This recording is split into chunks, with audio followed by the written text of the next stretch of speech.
Jadi saya amat berbesar hati dan merasa sangat terkejut dengan sambutan hebat yang diberikan oleh bukan sahaja tokoh-tokoh ilmuwan, malah juga orang ramai. Begitu ramai sekali hadirin yang menyertai simposium ini. Kita ada pelbagai aktiviti, cuma aktiviti utama program adalah pembentangan kertas kerja kerana ia membabitkan 60 tokoh daripada seluruh dunia yang akan membentangkan kertas kerja masing-masing dalam pelbagai bidang, baik ekonomi, baik undang-undang, baik pengurusan dan sebagainya. Kita ada 15 sidang ya.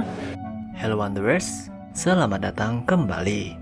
Jadi cuplikan sebelumnya itu menyoroti keseriusan Malaysia untuk membuat bahasa Melayu sebagai bahasa ASEAN dan mendunia. Namun berbagai masalah muncul di Malaysia sendiri, di mana orang-orang lebih cenderung menggunakan bahasa Inggris. Dan berikut adalah beberapa keluhan yang disampaikan oleh narasumber dalam simposium pada waktu itu. Mari kita simak bersama. Untuk mempelajari mana-mana bangsa secara keseluruhan, pertama sekali kita perlu menguasai bahasanya. Beberapa tahun yang lalu saya ikut serta dalam konferensi Minda Islam orang Melayu di Malaysia.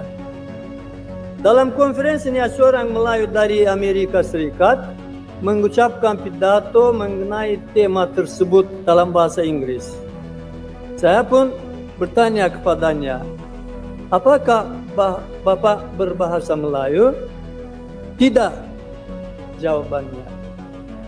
Bukankah kita sanggup berpikir hanya berkat bahasa? Bagaimana mungkin seorang tidak berbahasa Melayu tetapi membicarakan minda pemikiran Melayu? Di sini juga sering-sering kalau saya bertanya apa-apa kepada orang berbangsa Melayu, sering dijawab dalam bahasa Inggris. Tanya lagi, dijawab dalam bahasa Inggris lagi. Oleh karena itu, mari kita mulai mengantara bahasa Melayu dari dalam negeri. Selain itu terdapat keluhan yang lain dari Profesor Amerika yang berkaitan dengan metode pengajaran bahasa Melayu di Amerika. Ayo kita lanjut. Jadi melalui kerjasama itu, kami juga mengadakan program bahasa Melayu sebagai satu bidang tetap dalam kurikulum di sana. Kami dapat dana lagi dari Kementerian Pendidikan untuk membuat kamus bahasa Melayu Inggris online selama 3 tahun. Kami dapat dana lagi dari Kementerian Pendidikan Luar Negeri Amerika untuk membawa mahasiswa yang belajar bahasa Melayu mengikuti program bahasa Melayu di Malaysia selama 2 bulan. Waktu itu saya selenggarakan di Pahang. Orang yang ingin melanjutkan pengetahuannya tentang Malaysia dan bahasa Melayu justru boleh mohon dana lagi dari Kementerian Pendidikan Luar Negeri Amerika. Amerika yang membiayai pengantarbangsaan bahasa Melayu, bukan Kementerian Luar Negeri atau Kementerian Pendidikan Malaysia. Paling meletak orang di Ohio kalau di Amerika, atau di Leiden kalau di Belanda. Ya. Jadi dana itu semua satu program yang sangat sukses. Sudah 3 orang yang belajar dengan saya, walaupun saya hanya di NIU selama 4 tahun 5 tahun. Orang yang belajar dengan sudah 3 orang ambil PhD tentang aspek budaya di Malaysia, ya kan? Tapi itu semua dana dari Kementerian Luar Negeri Amerika, Kementerian Pendidikan di Amerika, bukan dengan dana dari Malaysia.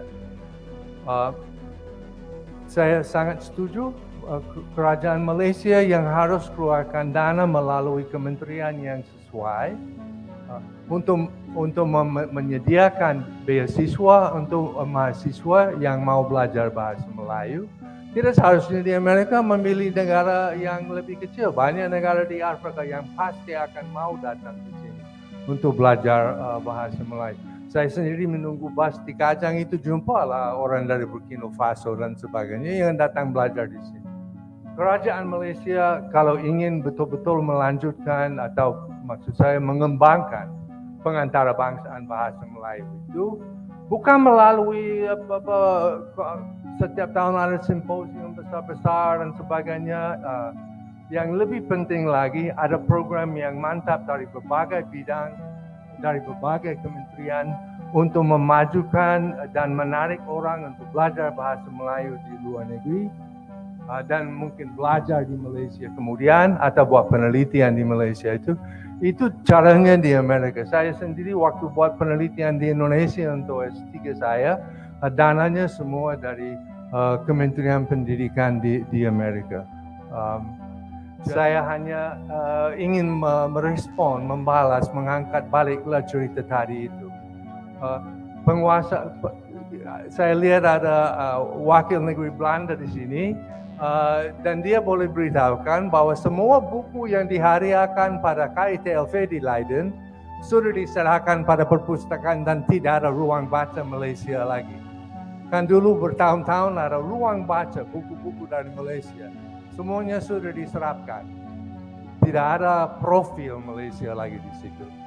So artinya kita harus ambil tindakan yang bukannya buku, yang bukannya keras, bukannya barang, bukannya hadiah untuk orang yang pernah jadi profesor lama, jadi kita lantik dia, bagi dia kursi di Ohio kah atau di Leiden kah.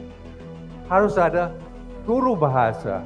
Harus ada penjagaan, harus ada pendidikan untuk guru bahasa. Jangan kirim lagi buku, kirim orang dan bawa orang kemari. Itu caranya untuk mengantarabangsakan bahasa Melayu. Bukan dengan banyak-banyak buku yang akhirnya diserapkan dan hilang dalam koleksi yang lebih besar. Dan bukan dengan hanya menghadiahkan orang yang sudah berkhidmat di Malaysia, kita berikan dia 1-2 tahun di Amerika, di Belanda, di Jerman dan sebagainya. Tidak ada kesinambungan, ya kan? Tidak ada kesinambungan dalam semua proyek seperti itu. So mungkin lebih baik saya tidak sambung lagi, karena sudah habis waktu kah? Terima kasih.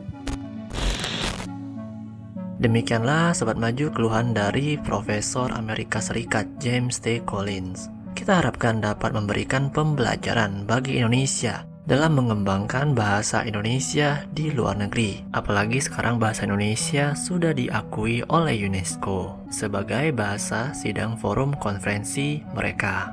Kita harapkan ke depannya bahasa Indonesia bisa meroket lagi. Nah, bagaimana pendapat kalian?